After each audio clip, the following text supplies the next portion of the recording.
Happy Canada Day sa lahat ng nasa Canada. So ayan, papunta tayo sa Quebec City mga idol para makipag-celebrate ng Canada Day. At ma-experience naman natin ang Canada Day dito sa Quebec City mga Lodi. Kasi first time ko lang talaga maka-attend at makanood nito. Tara! At nag-bus nga lang tayo nito mga idol at pagdating natin ay ito na nga inatatnan natin dito.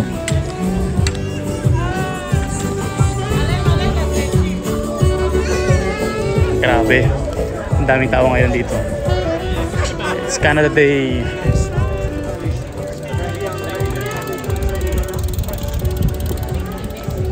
Andito tayo ngayon mismo sa Quebec City mga Lodi. Ang daming tao.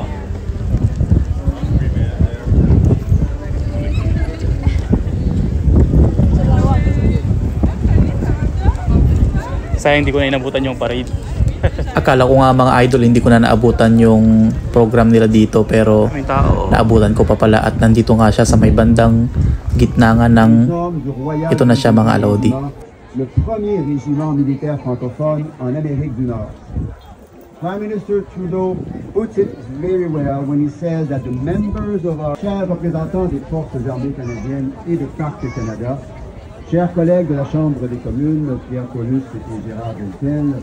At sa mahigit 3 taon ko nga dito sa Quebec City, dito sa Canada mga idol, ngayon lang ako naka-witness ng Canada Day dito sa Quebec mga idol. At na-amaze nga din ako dito mga idol dahil nga napakagaling ng mga speaker nila. Dahil French-English nga yung discussion nila dito mga idol. At ito nga pala yung pagmarcha nila mga idol, yung first time ko lang makita at natutuwa talaga ako.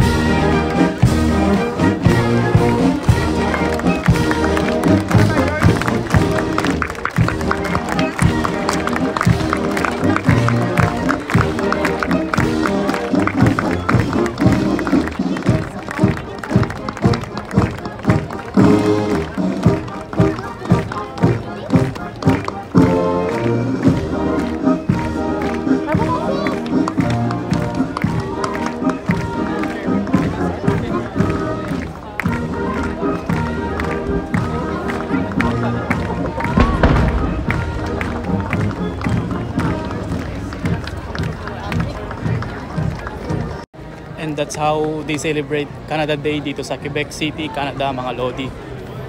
Ayos. Holding your hand on a boardwalk, top down on the wide drive, parked way out on the edge of the cliff, singing my American Pie. About 1 hour. Watching the sunset slowly.